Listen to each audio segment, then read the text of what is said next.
You are listening to the Pilgrim on the 405 with Will Christ. Join him as he and his guests discover how businesses thrive in California. Well, welcome to the Pilgrim on the 405. We've got a wonderful conversation ahead of us today with Chris Richardson, and he's got an interesting story. He's now part of the one of the largest and most successful real estate companies in Southern California. So, welcome, Chris. Thank you, Will. Happy to be with you today. We're going to have a great conversation about residential real estate, and then I also want to talk a little bit about commercial real estate. So tell us a little bit about what you've been doing in residential real estate. In general, or during these times that we're in today? Well, I think the most important and most interesting is today. Yeah. I guess,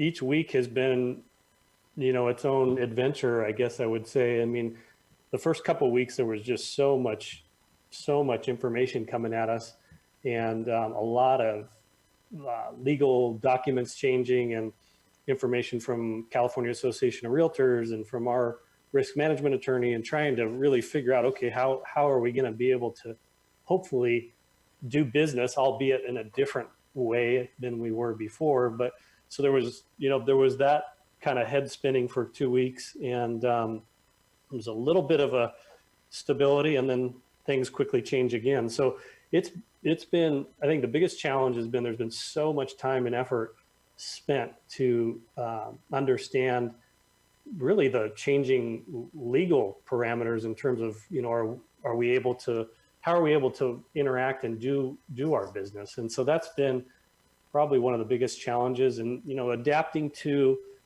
doing business remotely and virtually in some cases, that wasn't that difficult. We had technologies like Zoom. We were using those. We're certainly using them more today. We have, e-signature. We have virtual tours of property. So we're just probably turning the dial and using those more. But really the time consuming and the biggest facet was the legal side, and sifting through that and understanding it, and understanding how that impacts our day-to-day operations. What were 2 or 3 of the major legal constraints that came in? Well, the biggest one has been, the orders, the shelter in place or stay-at-home orders, and, both from, I guess, all 3, federal, state, and local, and trying to figure out, which one are we to follow, and what specifically is their language, and then in turn, how does that allow us to do and conduct and transact business? Basically, can we show a house or not? Exactly. Yeah, that's a specific example, and probably one of the most important. Mm-hmm. So that's what I'm referring to. Well, I have been just continue to be amazed at how in a short period of time, a lot of organizations have put together a flawless. For me, it's flawless. I mean, before we got on the show today, I got on my Wells Fargo. Wells Fargo said, you're now ready to submit your application for the CARES Act. Mm-hmm. In 10 minutes, it was done. Documentation, upload it, DocuSign, it was all there. It was so simple. Yeah. Now, why haven't we been able to do that before? I mean, all that technology has been there, and we in our industry, we've been using that. DocuSign and is one brand or software that we use. There's others out there, but so that's what I was referring to. That a lot of the ways that we're doing business remotely or virtually, those were in place, and we were using them. We're just using them at a much higher level or proportion of the way that we're conducting business today as a result of COVID. Would you agree with me that because of the constraints, people who otherwise would have said, no, I really don't like, I'm really not an online guy. Now it's, you want to do business, you got to perfect it. You got to make it work. 100%. I mean, I think it's like, when we get the new iPhone, we probably are using it at 5 or 10% capacity, just because we use the parts of it that we know how to use. And so the adoption of the new pieces that could be, you can put that off. Well, now you can't put that off. So That's I think right. you're seeing the adoption rate of a lot of this stuff was compressed, sped up, and increased. And people, I mean, that's the only way we can do business now. So they really have had no choice. And also that's right. You have no choice, and it also means that institutions are under the gun because there's not an alternative. We're in the process of refinancing because the rates are so low. So the difference between one company and another company in terms of their facility in being able to use online documentation, online processing, huge difference. And my wife is not one who's going to stick around and mess around with something that's not working. So there are people who've lost our business because their online program just didn't work. Their platform was not perfected. Yeah, no, that's true. I think another aspect of that too is that I think the companies that are, being flexible and working with their clients and customers are the ones who are going to come out of this, with deeper connections to their clientele. I've heard stories of some vendors that are being real rigid with a whole host of things with their clients, and I know a lot of those clients are just saying, "Well, I'm going to go." I'll go somewhere else, kind of like you're saying. And so, we've really tried to promote. I mean, our business is so relationship centric. It's certainly there are transactional things about it, but I think the real professionals in the business that, do a lot of business and are highly respected and have a lot of referral business, they build relationships with their clients. And so I think right now it's all about, first of all, being in touch, being of service to your client, and whatever that might be. It might not even, you might be helping them with something other than real estate. I have a client right now that has a commercial property for sale, and he is with a bank that wasn't set up to provide the CARES loan. So I started sending him a bunch of information about what I was getting from our bank. And so just trying to, think about how can I help people, I think is an important thing right now, because we are all in this together, as all the messaging has set out there. We really are. And I think the way to get through it is to work together, and find creative, flexible solutions to get from, stay at home to starting to come out of this in some form or fashion to hopefully, fully out of it at some point. Well, soon. Do you think that we have learned anything, or that we are learning, that we are all together, not only in this, but in this thing called life, that we're all into it? We're all in it together. Yeah, I hope so. And I think so. I mean, I just, I think that I think there's going to be a lot of silver linings that come out of this. I mean, obviously it's a horrific thing that we're all going through, and it's been very trying. I know this week seemed like a bit of a different tone in the people that have friends and family and clients that I'm talking to. It's like, okay, we made it through, say 3 weeks, or we're 4, depending on where you're at and when the shelter in place went into effect. And it's like, we're moving into, 4th or maybe close to the 5th week, and we don't totally have a clear roadmap of how we're going to start to come out of it. And I think that's really starting to affect people. And so I know that didn't totally answer your question, but yeah, I think there'll be some silver linings. And I hope one is that we, are reinforced to really, find creative ways to work together and help people through situations that are unexpected and unforeseen. Well, and one of the things that's been very, very clear to me is I'm with you about, business is done around relationships. And the people who are good at building relationships are people who can be more successful in business. And, it's not as simple as, when you learn to fake it, you can make a lot of success. You really have to be authentic in all of this. And one of my clients yesterday was saying, we're getting ready for our meeting tomorrow. That we teach them how to have a weekly, what we call an L10 meeting, where their leadership team is together. And he said, but we've got this real issue that people have been talking about on the leadership team, and I don't know how to bring it up because we're all going to be remote. And my comment to him was, this is the learning. You where before you could use Zoom or any other communication like that as an alternative, thinking, yeah, but we'll do the real stuff when we're together face to face. You have to do the real stuff now, and you have to learn how to relate through this communication platform. And I think that's a major learning that we're going to have. And then, to me, I don't know how many people were comfortable with Zoom or other platforms like it, but I think we're going to have 85 to 90% of the people are going to see Zoom as just another telephone call, but we've got the addition of video. Yeah, and we have, I agree with you totally. For instance, what we have weekly meetings with our teams, and typically they're in person in our offices, and we call them networking meetings, and we get together and share information and talk about, new properties and clients we're working with, and try and get that information to everybody. And in our Manhattan Beach operation, we usually have, 35 or 40 people at those meetings. Well, on the Zoom call, we're probably averaging 70 or 75. Yeah.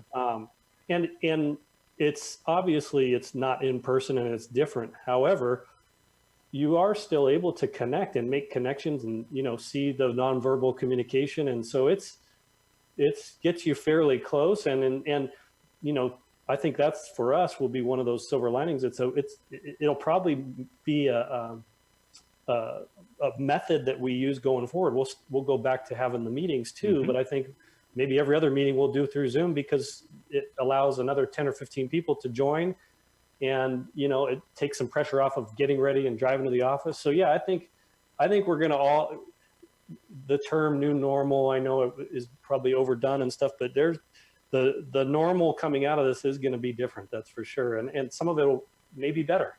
Well, one of the things that has been impressive to me is all around the world, people are commenting, with all the stay at home, pollution has dropped dramatically. All right. Now, when we get back to being out and about, if we can continue just doing what you're doing every other week, people don't have to drive into the office. They can simply do the meeting from wherever they are. If I were dreaming about it, I would think Mother Nature is saying, "Hey, you guys can't take care of the green issue. Let me help you. Let me just give you a little help here." But I think it's amazing. And on that, to tie into that too, I think it's like, the pace of at least from my perspective, and I would suspect a lot of the listeners would agree with this. It just seemed like the pace of life and the pace of business and everything was just going faster and faster and faster and faster, which was great. Economy was right. Firing. And so, and I like that, but it was, if it was an RPM meter, it was probably close to redlining, and now it's really slowed. We're still doing a lot of business and doing things that we can. Fortunately for our industry, I know there's a lot of industries like retail and restaurant and hospitality that are getting hit really hard. And I have a lot of friends in those industries, and I just feel for them. But this has slowed us down a little bit, and to kind of take a breath, to your point, and there's another silver lining maybe that'll come out of it. I don't know about you, but I'm having time to do baking because my wife is, she has her business online as well. And so it's like, I'm going to do some baking because I have the time. I have time to clean out the silverware drawer, which was never going to happen, but I feel so much better now. But how can I do that? Because I can take 30 minutes and go do it. And I'm not under you got to be doing. There's something changing there. Yeah, I agree. Well, let me ask you about I was talking to a fellow up in Santa Clara yesterday. They invest they've invested in maybe 100 companies. And we were talking about what kind of effect this discovery that we can work very effectively from home. And I've been impressed with the quality of people around. I'm talking to them at home, but it's as if they were right in the office. Yeah. And they can on a dime, they can ship the information that I need. They have access to it. And so we were just contemplating, what's that going to mean to the commercial real estate business as leases come up? Do we really need 15,000 square feet, or what do we need? What are you thinking? Well, I don't. I think I don't have any concrete data, and I'm sure there'll be models run on it and that sort of stuff. However, just gut feel is that I agree with you. I think that I think people are going to realize that they can do a vast majority of what they need to do in their position from home or remotely. So maybe it ends up looking like what I described with our office meeting every other week. Maybe instead of going to the office 5 days a week, they're going in 3 days a week or something. Mm-hmm. Maybe there's a hybrid. So I think that will have an impact on commercial real estate and leases, and companies will probably start to take a harder look at the footage that they have, and do they really need that amount going forward. Some companies, the answer will be yes, and some will be a hybrid, and some will be no. So I think it's hard to just generalize and say that across the board, but I certainly know there will be an effect, and I think that to what you're talking about, that a lot of companies will probably contract some of their lease footage and space that they're in, because some of their employees can work from home and be as efficient or maybe even more efficient. Yeah, I think that's one of the things that's really on my mind is what kind of productivity gains are we going to have in this? I mean, it's a learning. Mm-hmm. I know for us, I mean, there's 20. I'm an entrepreneurial operating system implementer, and there's 20 of us around in Southern California, and so we recognize that our mission is to help businesses thrive, help business leaders get what they want from their business. And, it's not so much as building up our own business as it is helping other businesses. And so as we begin to work together, because we can't get together, we're finding a lot of ways that technology is making a huge difference for us in terms of access to people, access to data, to resources, and then access to people, which otherwise very difficult to talk with folks. Yeah, I'm involved in a real estate startup called Realm. Julie and Matt Foppel are the founders. They own a fantastic brokerage in Jackson Hole, and it's called Jackson Hole Real Estate Associates. And basically, the premise for this Realm platform is it's a technology where you have the best real estate professionals, the ones operating at the top level from around the world. They're in this platform. They have their clientele's database in there, and the machine learning and the technology starts to make connections and say, hey, Julie, your client so-and-so might have interest in Chris's listing because of these reasons. And then it makes a connection between us. It doesn't tell us who the client is or anything. It tells Julie who it is, but that example. So it's a really innovative technology, and it was built by people in the business. So it's informed by people that are working with clients every day. And another benefit of it is that we have a weekly call with these agents from around the nation, and we're connecting and we're talking about, we have a top agent, David Kornmeyer, in Manhattan, and he's telling us what's going on in Manhattan.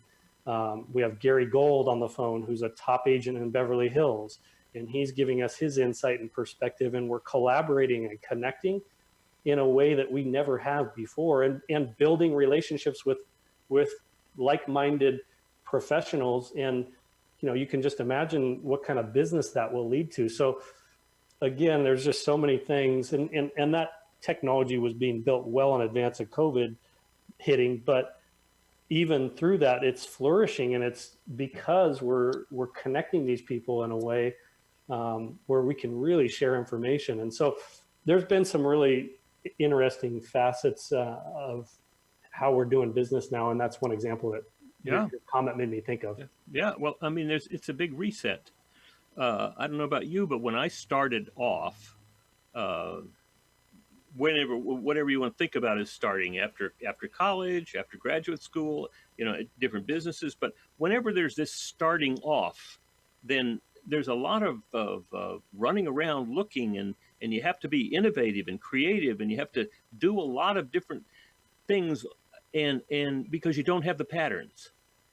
And I think this is a big reset. This is a starting off. And you can think about the restaurants. I mean, it's not that we're not going to have restaurants. We may not have those restaurants, but that as soon as we're open to go back to restaurants, there are going to be people, and it may be starting off with the carts on the street, but there are going to be restaurateurs out there doing their stuff. And they're going to find different ways of doing it. And I think that's true for all of us, that we're finding new ways to do the things that are important to us, to get what we want. And a lot of that is how to relate. Well, one thing that I'm always, I don't think impressed by, but it just is so awesome to see how entrepreneurs innovate and how they adapt. When they're dealt or thrown a curveball, they find a way to reinvent or to tweak or to augment or whatever, but they find a way. And I mean, that's where, it's fun to see how we're starting, I think, to get to that point where we're talking about coming out and lessening the restrictions. And that's where I think this creativity, certainly there's been creativity in maintaining businesses and weathering the storm, but I think we'll see a lot of creativity and ingenuity, and that'll be cool, and it'll be different, but people are going to figure out, entrepreneurs are going to find a way to make it work. Yeah, and the technology is right front and center. Yeah, right front and center with all of that. I mean, I saw one the other day on the news that said, having trouble filing your unemployment, use this app, and it in the way that they showed it, I mean, like, takes care of all the issues are right there. People are looking to make it simpler, make it faster, make it more efficient, more effective. Not us being faster, but turning that over to the technology. So, I mean, that's what you're doing. I mean, how much money and how much travel would it take for you to build those relationships with those world-class realtors around the country? Oh, immense, and a ton of time. I mean, it would almost be, close to a full-time job to probably do that. And now we have through Realm, we have a platform and a network to do it weekly. And you don't even have to pay $15,000 a month for an office. No, and we don't. Yeah, and we do it we can do it from our house, on Zoom. So, yeah, it's great. It's amazing, just amazing. So what else can you see in the next 6 to 12 months that is exciting and worth talking about? I'm an optimist, eternal optimist. I see us coming out of this with some momentum. I just do. We have had the benefit of having a gentleman named Chris Thornburg from Beacon Economics, who's based in Orange County, speak to the Central Coast each year. He does a Central Coast economic forecast in November. He was here this past November in 2019, and he has spoken on a couple calls I've been on, and given us some good insight as to how he perceives the recovery. And I personally subscribe to it in that when we went into this, we were in unbelievably strong economy. And so the fundamentals were strong going in, which was great. And I just believe that there's going to be I said this to a friend earlier today, and they laughed at it and liked it and said, there's going to be a purging of the pipes when we turn it back on. And I know that, but I'm just a believer. And maybe it goes back to the conversation we just had about the ingenuity and the creativity and the nimbleness that business people and entrepreneurs have, and how people are going to reinvent themselves coming out of this. And I'm just a firm believer that we're going to come out strong. I mean, people want to get back, like you said, they want to get back and have a meal with some friends and cheers and that sort of stuff, and take trips, and yeah, it's going to be different, and there'll be a a ramp up, but I just am a believer that we're going to get momentum coming out of it, and be in a good place, hopefully. And well, and I want to just applaud Californians. We flattened the curve. I mean, one can look out and say, well, it wasn't a big thing anyway. Look, we didn't, like I think there may be 10 or 12 people who have died in Orange County. So it wasn't a big thing. I don't think that's true at all. I think we took it seriously, and I think we flattened the curve. And I think we need to give ourselves some credit for that. And I also think that we're going to come out of it faster because that's who we are. Yep. Yeah, and I hope, and I think that it's happening, that I think it's real critical that the medical and the government, that they get the input from the business community, whether it's at a city or a county or a state or federal level. And it appears from what we see in the news and read that is happening. I think in some places it could happen more. And there won't be a perfect scenario, but I just think for instance, I have a client and a friend who owns a handful, kind of a restaurant portfolio. And, he was saying, if they tell us we can only operate at 50%, we just won't open because we can't make it work at 50%. Mm-hmm. And so that's where I think we can't make it work under 50% in the old model. Yeah, that's true. That's right? True. Well, this operator is telling me if they tell us we can only occupy at 50%, then we might make the decision not to. So the point being is that I think it's important to get the business community with the government and the medical side, so that there's just good discussion and hopefully compromise that will work for all sides. Well, I agree with you that there's got to be the communication, but what I think is somebody says we can't work under this constraint, then don't. Go find something else, because the people who can work under those constraints will. Yeah, I don't disagree with that. And I think that's what I find most creative. My clients, it's amazing to me. They were just clunking along, doing very, very well. But when this hit, it really began to demonstrate how they got to be doing well, because they took the constraints and began. One group said half of the people are coming in one day and the other half stay at home, and they just rotated. That was one way to solve it for them.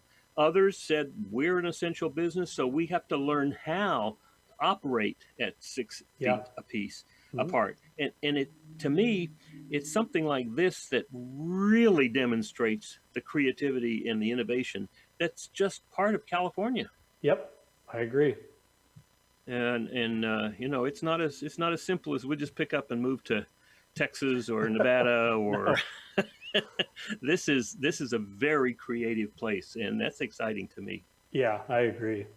So how do you see your business in real estate the next 6 to 12 months? Getting bigger, getting smaller, staying the same? Well, we're adding, new real estate professionals at both of our companies on the Central Coast and in the South Bay. We were able to not have any layoffs. We just, we made some cuts. We worked with vendors and landlords where we could. So we, that was sort of that defensive work that we were all in the first couple of weeks.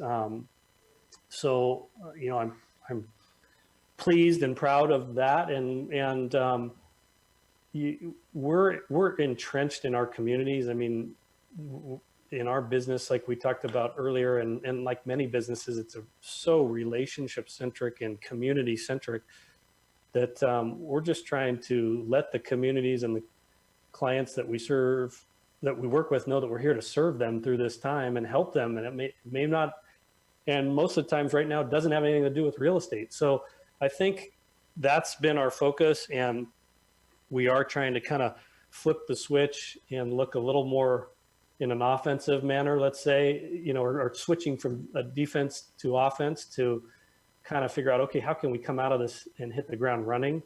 And a lot of it is what we talked about already. A lot of these tools that we're using have made us, I think, more efficient. And so I think that in and of itself will help us.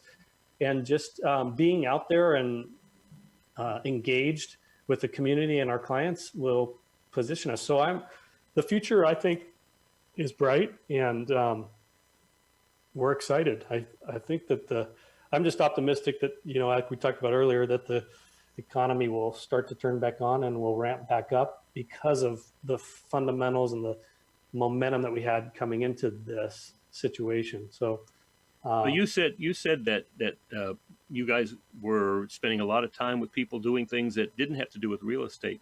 Wouldn't it be wonderful if one of the learnings coming out of this is for all of us that it's not always a matter of our business, it's a matter of relationship. And totally. Whatever people need, at least we can understand it and listen and recognize it. And relationship, to me, is more important than any of the business. Business is almost an afterthought.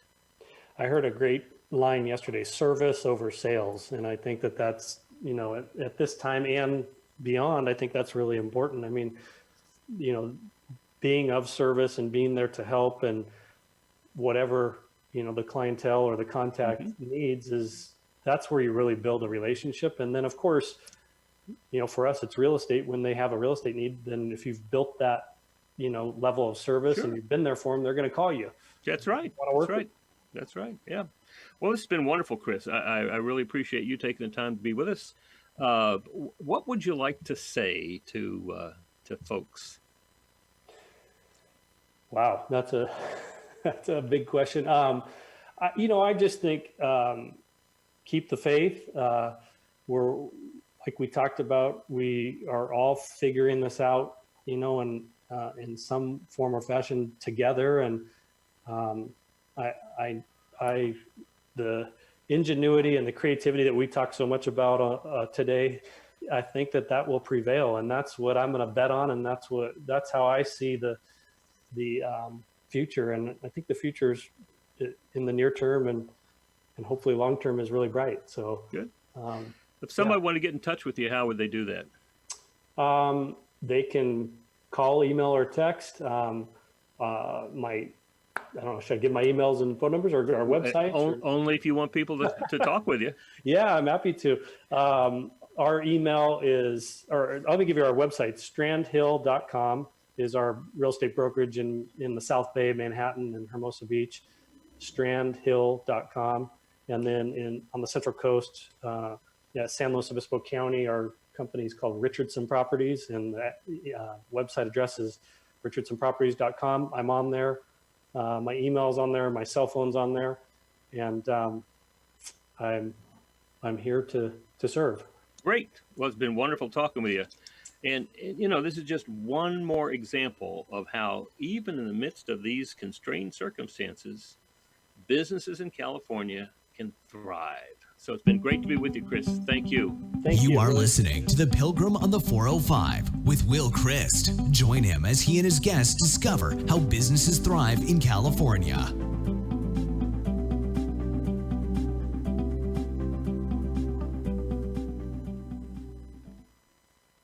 And that's how we do it.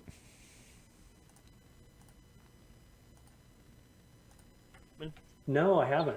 All right. So